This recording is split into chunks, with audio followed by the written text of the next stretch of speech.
Hey everyone, think about your day so far. Have you stood by a pond and watched the ripples in the water after tossing a pebble in? Or maybe you felt the thumping bass of your favorite song playing on a speaker. Or honestly, just walked outside and watched the sunlight brighten the morning sky. Well, every single one of these everyday phenomena, the water, the music, the light, involves something we call waves. In this explainer, we're going to break down the fundamental mechanics and motions of waves. We'll be exploring the underlying mechanisms that literally power almost everything in the physical world. Let's get into it. So what exactly is a wave? It's a fundamental concept in physics for sure, yet it kind of goes misunderstood a lot of the time. Have you ever wondered how the sound of a voice reaches an ear across a super crowded room?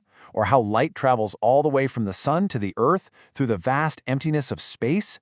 To really understand how our physical world operates, we have to uncover the core mechanics of how energy moves through different environments. Okay, here is the absolute core definition. A wave is a disturbance that transfers energy from one place to another without transferring matter. And I want to put a massive emphasis on that last part. The vital distinction here is the transfer of energy versus the transfer of matter. When a wave moves through an environment, it is actively propagating or pushing energy across distances. But, and this is absolutely crucial, it doesn't pick up the physical matter and carry it from point A to point B. Simply put, energy travels, but matter stays. This is a real aha moment for a lot of people. Let's visualize that stone dropping into the water again. The initial impact creates a disturbance, right? And ripples spread outward in these perfectly expanding rings. But the actual particles of the water, the medium itself, they only vibrate around their original positions. The water from the middle of the pond doesn't actually travel to the edge. It simply bobs up and down. The matter stays completely put, while the invisible energy propagates across the surface. Now, let's look at the two main types of mechanical waves.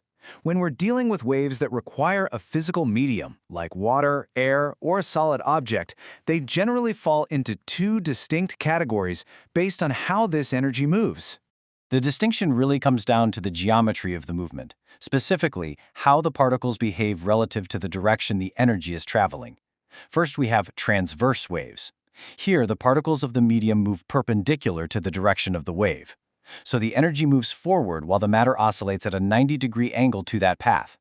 On the flip side, we have longitudinal waves. In these waves, the particles move parallel to the direction of the wave. They're basically moving back and forth along the exact same axis that the energy is traveling on. So perpendicular versus parallel. That is the foundational difference in how mechanical energy transfers. To make this a bit more concrete, picture a heavy rope tied to a doorknob. If you take the free end and just whip your hand up and down, you'll see a wave travel forward toward the door. The energy is moving horizontally, but the actual pieces of the rope, they're just going up and down perpendicularly, creating crests and troughs. That right there is a transverse wave. Another really crucial example is light. Now, while light is technically an electromagnetic wave, meaning it doesn't even need a physical medium like a rope or water to travel through the vacuum of space, its motion behaves completely as a transverse wave. Now, for longitudinal waves, the mechanics rely on some specific scientific terms, compressions and rarefactions.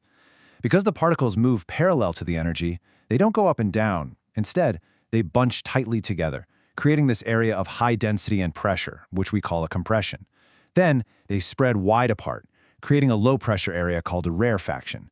It's essentially this continuous, rhythmic sequence of bunching and spreading as the energy surges forward through the medium. It's really like a push and pull mechanic. A perfect, relatable example of this is sound traveling through the air. When your vocal cords vibrate, they create a disturbance, literally pushing air molecules together into compressions. Those molecules then push the ones right next to them, leaving rarefactions behind them. This whole sequence of bunched up and spread out air molecules travels directly to the eardrum, transferring acoustic energy. A coiled spring, like a slinky, works the exact same way. If you stretch it out and push one end straight forward, the coils bunch up into a compression that travels right down the line, immediately followed by the coils stretching out into a rarefaction. Let's move on to the everyday applications of waves. These concepts we're talking about aren't just abstract physics. They literally power our daily reality. Think about it. Sound waves carry our conversations, our alerts, and our music through the air.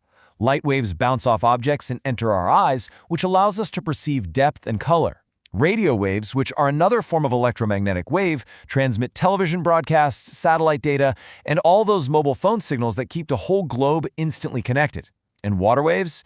They are tirelessly transporting massive amounts of kinetic energy across our planet's oceans every single second. These phenomena are everywhere, and they are absolutely essential to how both nature and the modern world function. Okay, let's wrap this up with the big takeaways to cement everything we've covered. First and foremost, a wave transfers energy, not matter. The energy propagates while the matter just vibrates in place. Second, they are disturbances traveling through a physical medium or, in the case of electromagnetic fields, through the vacuum of space. Third, the two main types of mechanical waves are transverse, which oscillate perpendicularly, and longitudinal, which move parallel through those compressions and rarefactions. And finally, together, these invisible forces form the entire backbone of our communication systems, our modern technology, and the raw forces of nature itself. So I'll leave you with this to think about. What other invisible waves are passing through you right now? Even as you sit there surrounded by visible light and audible sound, the space around you is literally vibrating with endless invisible energy. We're talking everything from radio signals and Wi-Fi networks to cosmic radiation from deep space. It's a pretty mind-blowing reminder of the complex, invisible architecture of our universe. Keep wondering, keep observing, and I'll catch you in the next explainer.